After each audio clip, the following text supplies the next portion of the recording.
Hi Dragonflies, welcome back to Dragonfly Spirit Studio. I'm Lynn Bauer. This video is part of my series on painting skies and clouds in watercolor. If something in this video isn't clear to you because you missed an earlier video in the series, you don't have to search all over YouTube to find them. You can just go to my website, dragonflyspiritstudio.com, and click on the links for Learn and then Watercolor Skies and Clouds. You'll find all the lesson and project videos out there in order as they're released. And there are also templates for doing the projects and reference photos for you to work from, and cheat sheets and reminder handouts, and information on supplies and materials. Everything that you need to do this course is all there in one place. In this video, I'd like to talk about color mixing for skies and clouds in watercolor. And I'm only going to consider daytime conditions in this video. We'll deal with sunrise and sunset in another video, and we'll deal with nighttime conditions in another video. So in this video, we're going to talk about things like blue skies, or blue skies with some white clouds, or overcast skies, rainy skies, stormy skies, anything that you might encounter in the daytime. As always, when we're talking about colors, please keep in mind that every computer monitor shows colors a little differently, so you might not be seeing exactly the same thing I'm seeing.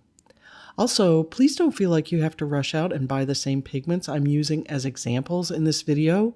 Focus on the ideas and experiment first with the pigments you already have on your palette. So this scene is what might seem like a simple situation, a nice bright blue sky with just a few clouds at the horizon.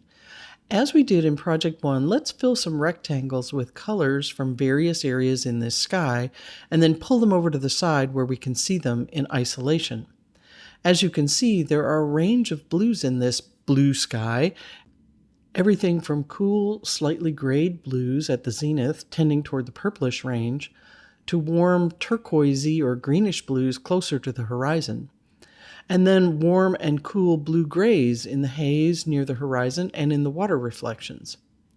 Here's a comparison of the blues in this scene to some of the blue watercolor pigments I happen to have in my studio. As you can see, no single one of these blue pigments is going to give us the full range here. And it can be difficult to find a single blue pigment that will allow us to just use yellows and reds to mix with it to get both the cooler purplish blues and the warmer greenish blues, as well as the warm to cool blue and grays. A good strategy for painting a sky like this would be to use the same graduated wash process we used for our pre-dawn sky in Project 1 with two different blues, and then just without the bright orange at the horizon. So if this lovely transition from the blues at the zenith to the blues at the horizon is important to your paintings, then now is the time perhaps to have both a more purplish blue and a more greenish blue on your palette. If you started with my Watercolor Jumpstart 5-color palette, then you would need to add a greenish blue, and this would be a good time to add phthalo blue. Now, in this course, the focus is skies and clouds, so the projects and examples I've chosen are more skyscapes than landscapes. But perhaps a more common situation in landscape painting is for the sky to be supporting cast, or set dressing instead of the star of the show. And I just want to point out that in scenes like these, we see a smaller section of the sky, and the role of the sky is to help set the scene and create a mood. Since we typically see less of the sky in paintings like this, and the sky is deliberately kept simpler because it's not one of the main subjects of the painting, a single blue pigment can work just fine for situations like this. And here, the choice of a warmer blue or a cooler blue can be made mostly on the basis of the mood you want to create or the other colors in the painting and your own color preferences. Now let's look at some skies with clouds. Notice that white clouds may not be entirely white, and gray clouds may contain a wide variety of blue grays and warmer grays. There are even some tan or buff or pale gold tones.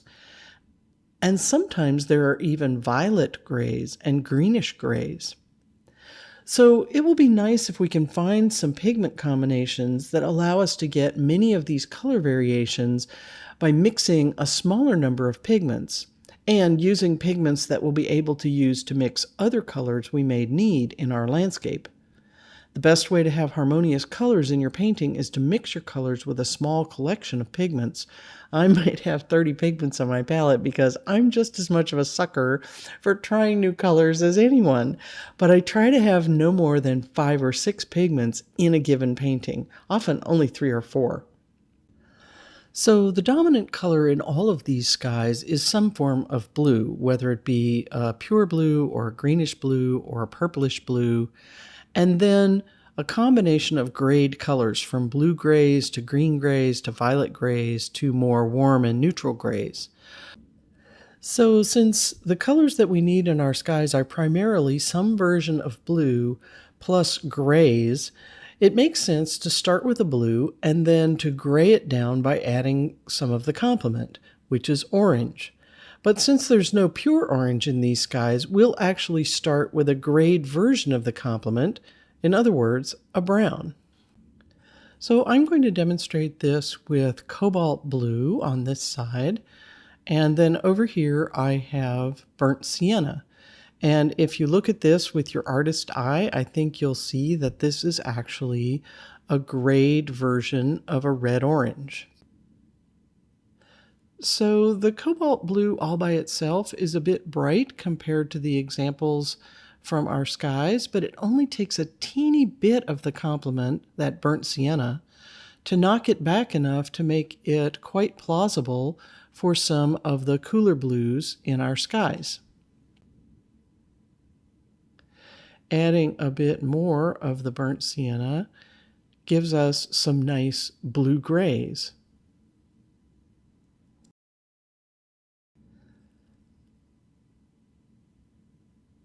And then if we add a bit more, we get a nice neutral gray.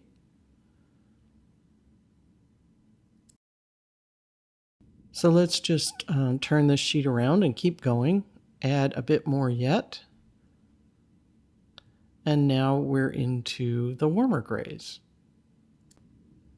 If we keep going, we get to something that you might consider almost a brown if you look at it in isolation, but if you compare it to some of our samples from our skies, it's really not bad for some of the warm grays and buff tones that we saw in some of our skies.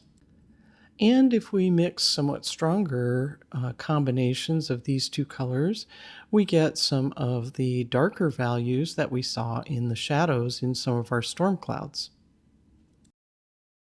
So a good place to start with these blue-brown combinations is to try one of cobalt blue, ultramarine blue, or indanthrone blue with one of burnt sienna, burnt umber, or quin sienna. And then if you have more turquoise in your skies, try using cerulean blue and burnt umber. The second strategy I suggest you try for color mixing for skies with clouds is to combine a green with a violet. And I know that sounds really strange, but it actually works.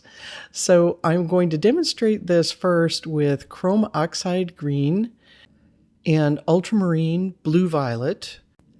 And I just want to mention that both of these pigments vary quite a bit from one manufacturer to the next. So again, don't rush out and buy these. Just get the idea and see what you have on your palette that might work for you to try a green and a violet. I'll give you a number of other options in a few minutes. So notice that when you mix these two together, there's enough red in the violet to act as the complement for that green, and gray things down considerably. So I get a greenish gray or a violet gray, or even a more violet gray. Now, one thing I don't get with just these two pigments is any of the warmer grays, so I'm actually going to add a bit of my burnt sienna to this combination to get more towards the neutral gray. Now, you might be thinking, well, wait a minute, I thought we were going to try to keep this to just a few colors. But the thing about this grouping is it also leads to a number of very nice landscape greens. So if I add a little bit of the burnt sienna to the chrome oxide green, I get a nice warm kind of summery green. And then if I bring in a little bit of the purple, I get some of the cooler greens that you might see in foliage shadows or in evergreens. So This can be a really nice trio to paint a cooler landscape, like a stormy day in a summer landscape. So this is a little bonus for those of you who have trouble mixing landscape greens. Instead of starting with really bright greens or starting with bright blues and yellows and trying to get natural greens, if you start with colors that are already somewhat grayed, especially if it's a stormy day, the colors in the landscape are going to be somewhat gray because the light is going to be quite cool. So this is a very nice way to get that color harmony plus nice grayed, natural looking landscape greens. And before we leave this grouping, let's just have a look at some of the darker grays and darker semi-neutral colors that we can get with this combination of pigments. So if I start mostly with the ultramarine blue violet and add my burnt sienna directly to that, then I get a very nice dark violet gray. And adding a little bit of the green brings it more towards a neutral dark. So this also is a great way to be able to quickly mix some of the darks in your landscape or in your sky. Using a cooler green such as Viridian or Phthalo green as my green with the blue violet gives me a beautiful range of dark turquoise colors to dark green grays and purple grays. This is great for water scenes, ocean and storms over the sea. And again, with the addition of a little bit of burnt sienna, I can bring it to a fairly neutral series of grays. And adding some burnt sienna can give me the warmer greens that I might see either in foliage nearby or in the shallow areas of the water. Using a somewhat brighter green such as permanent green light or permanent green with my ultramarine blue violet gives me a range of a bit more light and airy looking grays and gray greens and gray violets, and also some brighter greens for landscape foliage. And here is an example using a somewhat warmer violet. This is mineral violet with a cool green, Viridian. And you'll see that there's enough red in the mineral violet that all of these grayed greens and grays have more of a warm tone to them. And you might even like to try replacing your green with a very greenish blue. This is cobalt teal and mineral violet.